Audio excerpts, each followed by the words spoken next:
বেশ কয়েকদিন ধরে আমরা জানতে পাচ্ছি যে যুবসাথী নামে একটা প্রকল্প কিন্তু আমাদের পশ্চিমবঙ্গ সরকার চালু করেছেন বা চালু করতে চলেছেন। এই প্রকল্পটি নিয়ে আপনাদের মনে অনেক প্রশ্ন আছে যে কারা 1500 টাকা পাবেন বা কারা পাবেন না, মানে কারা এলিজিবিলিটি হবেন। এই সমস্ত কিছু প্রশ্নগুলোর উত্তরগুলো আমি আপনাদেরকে একে একে দেবো। আমারও অনেক বন্ধু আছে বা আমার যারা ইউটিউব চ্যানেল সাবস্ক্রাইবার, তারা আমাকে ফোন করছে পার্সোনালিটি বা আমাকে কমেন্ট করে জানাচ্ছেন যে যুবসাথী ব্যাপারটা নিয়ে আপনি কিছু বলুন। তা আমার বক্তব্য হচ্ছে এটাই যে যুবসাথী প্রকল্পটা কাদের জন্য, কারা 1500 টাকা পাবেন বা আপনি 1500 টাকা পাবেন কি না, সমস্ত কিছু বিস্তারিত সঠিক ইনফরমেশনটা ইন্টারনেট সার্চ করে বা আমরা যে তথ্যগুলো জানতে পেরেছি বা ইনস্ট্রাকশনগুলো পেয়েছি সে তথ্যগুলো আপনাদেরকে শেয়ার করতে চলেছি। প্রথম ক্রাইটেরিয়া হচ্ছে আপনাকে ন্যূনতম মাধ্যমিক পাস করতেই হবে। আপনি যদি মাধ্যমিক পাস করে থাকেন তাহলে কিন্তু আপনি যুবসাথী প্রকল্পের নাম তুলতে পারবেন এবং আপনি প্রত্যেক মাসে ভাতা হিসেবে 1500 টাকা করে পাবেন। মাধ্যমিক পাসটা কিন্তু আপনার 10th পাসটা করতেই হচ্ছে।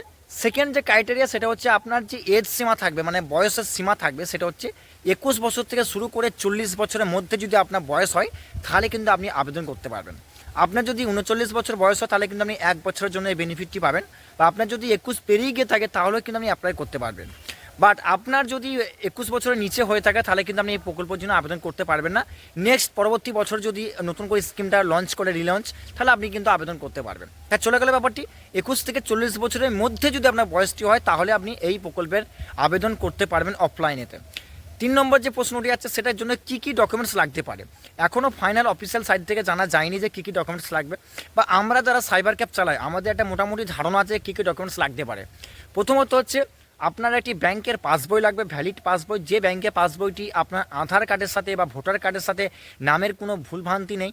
যদি এখনও কোনো আধার কার্ডের সাথে ব্যাংকের বইয়ের নামের কোনো ভুল থাকে তাহলে অতি অবশ্যই আপনার ব্যাংকে যে আপনার আধার কার্ড অনুযায়ী ব্যাংকের নামটিকে কারেকশন করিয়ে নেবেন বা আপডেট করিয়ে নেবেন।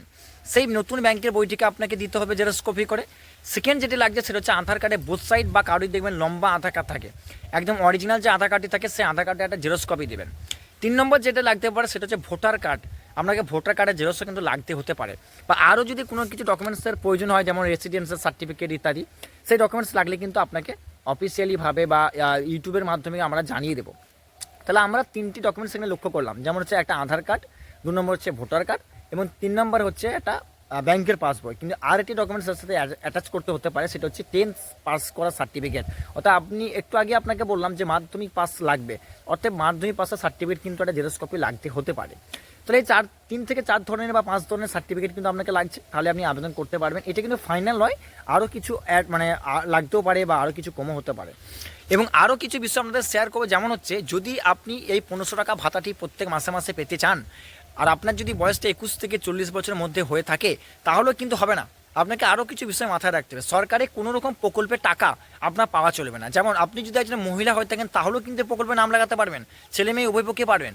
কিন্তু বিষয়টা হচ্ছে আপনি যদি লক্ষ্মী ভাণ্ডারের টাকা পেয়ে থাকেন বা আপনার লক্ষ্মী ভাণ্ডারের টাকা আবেদন করেছে, আপনি টাকা পাচ্ছেন কন্টিনিউয়াসলি, তাহলে কিন্তু আপনি এই প্রকল্পের টাকা পাবেন না। অর্থাৎ লক্ষ্মী ভাণ্ডার যদি আপনি টাকা পান তাহলে কিন্তু টাকা পাবেন না বা আপনি এই প্রকল্পে আবেদন করতে পারবেন না। কারণ সরকার কিন্তু একটা বেনিফিট দেবে, আপনাকে দুটোতে বেনিফিট দেবে না। এই মিসকন্ডিশনটা কিন্তু আপনাদেরকে মধ্যে রাখতে হবে, এই রেসপন্সিবিলিটি আপনাকে রাখতে হবে। আপনার যদি লক্ষ্মী ভাণ্ডার টাকা প্রত্যেক মাসে মাসে 1500 টাকা বা 1700 টাকা পেয়ে থাকেন তাহলে আপনি কিন্তু এই প্রকল্পের জন্য নাম লেখাবেন না, তাহলে কিন্তু আপনার লক্ষ্মী ভাণ্ডারটা বন্ধ হয়ে যেতে পারে বা আপনার কিন্তু এই প্রকল্পের নামটা নাও উঠতে পারে, সমস্যা হতে পারে। আই এম নট শিওর, বা আপনাকে রিকোয়েস্ট করবো আপনার যদি লক্ষ্মী ভাণ্ডার হয়ে থাকে আপনি এই প্রকল্পের নাম লেখাবেন না, এরকমই কিন্তু নোটিশের মধ্যে দেওয়া আছে। এবং আপনি যদি একটা স্টুডেন্ট হয়ে থাকেন বা আপনি যদি কোনো কাজের সাথে যুক্ত আছেন, কোনো কোম্পানি একটা এমপ্লয়ি বা কোনো ব্যাংকের একটা কর্মচারী বা দেখা গেলো যে সরকারি কোনো আপনি জব করছেন, মানে এক ধরনের চাকরি করছেন, তাহলে কিন্তু আপনি এই প্রকল্পের নাম লেখাতে পারবেন না। কারণ সরকারের তরফ থেকে যে টাকাগুলি আমাদের ব্যাংক অ্যাকাউন্টে আসে স্যালারি হিসেবে, সেটা হতে পারে বড় কোনো কোম্পানি বা হতে পারে আপনি এটা সরকারি চাকরি করেন, তাহলে কিন্তু এই প্রকল্পে আপনি নাম লেখাতে পারবেন না। এটা শুধুমাত্র বেকারদের জন্য, যারা বেকার কাজের জন্য ছুটে বেড়াচ্ছে, যারা চাকরি বাকরি পাচ্ছে না বা কোনো রকম আর্থিক অবস্থার জন্য তারা চাকরি করতে পারছে না বা জব পাচ্ছে না, তাদের জন্য এই প্রকল্পটি। তাহলে চলে গেল চাকরি করলে আপনি পাবেন না বা কোনো বড় কোম্পানিতে জব করলেও কিন্তু আপনি প্রকল্পের নাম লেখাতে পারবেন না, লক্ষ্মী ভাণ্ডার টাকা পেলেও কিন্তু আপনি আবেদন করতে পারবেন না। এবার 3 নম্বর পয়েন্টটা আপনাকে শেয়ার করবো। আপনি যদি একজন কৃষক হয়ে থাকেন বা আপনার নামে যদি সামান্যটুকু জমি থাকে আর সেই জমি থেকে যদি আপনি কৃষক বন্ধু প্রকল্পের টাকা পেয়ে থাকেন আপনার ব্যাংক অ্যাকাউন্টে, তাহলেও কিন্তু এই প্রকল্পের নাম লেখাতে পারবেন না। বাট জানেন না, কৃষক বন্ধু বলে একটা প্রকল্প আছে, যে প্রকল্পের টাকা 2000 টাকা ও 5000 টাকা করে কিন্তু ব্যাংক অ্যাকাউন্টে পাওয়া যায়। এই প্রকল্পটির জমি যাদের আছে তারাই কিন্তু পায়। আপনি যদি এরকম কোনো বেনিফিট পেয়ে থাকেন আপনার ব্যাঙ্ক অ্যাকাউন্টে জমি থেকে টাকা, তাহলে কিন্তু আপনি এই প্রকল্পে নাম লেখাতে পারবেন না। বিষয়টা ক্লিয়ার? কৃষক বন্ধু তাহলেও কিন্তু আপনি নাম লেখাতে পারবেন না। আর আপনি যদি মনে করেন যে কৃষক বন্ধু বন্ধ করব, বন্ধ করার পরে আমি এই প্রকল্পে নাম লেখাবো, তাহলে মনে রাখবেন এই প্রকল্পটি কিন্তু এখন আপাতত নোটিশ করা হয়েছে, বা আমরা যেটা নোটিশে বা খবর জানতে পেরেছি সেটা 5 বছরের জন্য কিন্তু যুব ভাতাটি, অর্থাৎ 5 বছরের জন্য যুবসাথী প্রকল্পটি চালু থাকবে। তার পরবর্তীর ক্ষেত্রে যদি সরকার আবার গঠন করেন বা সরকার যদি আবার ক্ষমতায় থাকেন, তাহলে কিন্তু এই প্রকল্পটি কন্টিনিউ হতে পারে। এটা কিন্তু কোনো শিওর নয়। বাট আপনার যদি কৃষক বন্ধু টাকা 2000 বা 5000 টাকা পেয়ে থাকেন, তাহলে আমি আপনাকে বলবো সাজেশন হিসাবে আপনি ওই প্রকল্পটি বন্ধ করবেন না। কারণ ওটা বন্ধ করতে গেলে এটা চালু হতেও পারে, আপনার নাও হতে পারে। বা আপনি যদি ওটাকে বন্ধ করে দেন কৃষক বন্ধুটাকে, আপনার জন্য আগামী দিনে যখন আপনার নামে জমি হবে বা আপনি যখন কৃষক বন্ধু চালু করতে যাবেন, তখন কিন্তু চালু হতে সমস্যা হতে পারে বা চালু না হতে পারে। কারণ একটা জিনিস বন্ধ করে দিলে সেটা চালু করাটা অনেক ঝামেলার একটা বিষয়।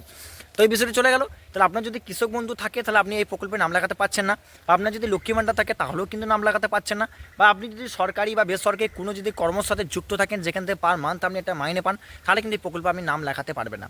এখানে কারা কারা নাম লাগাতে পারবে? যাদের বয়স হচ্ছে 21 থেকে 40 বছরের মধ্যে তারা নাম লাগাতে পারবে, যারা কোনো কর্মর সাথে যুক্ত নেই তারা নাম লাগাতে পারবে, বা যারা কোনো সরকারি কোনো বেনিফিট পায় না তারা এই প্রকল্পে নাম লাগাতে পারবে।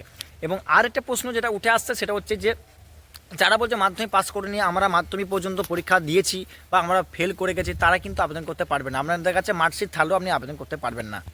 একটা জিনিস মাথায় রাখতে হবে, আপনার যদি কৃষক বন্ধু থাকে আর আপনি যদি এই প্রকল্পের নাম লাগাতে চান, তাহলে কিন্তু ওরা আধার কার্ডে ম্যাচিং ধরে কিন্তু ওরা বুঝে নেবে যে আপনার কৃষক বন্ধু চলছে। এই প্রকল্পের নাম লেখালে কিন্তু আপনার দুটোতে কিন্তু প্রবলেম আসতে পারে।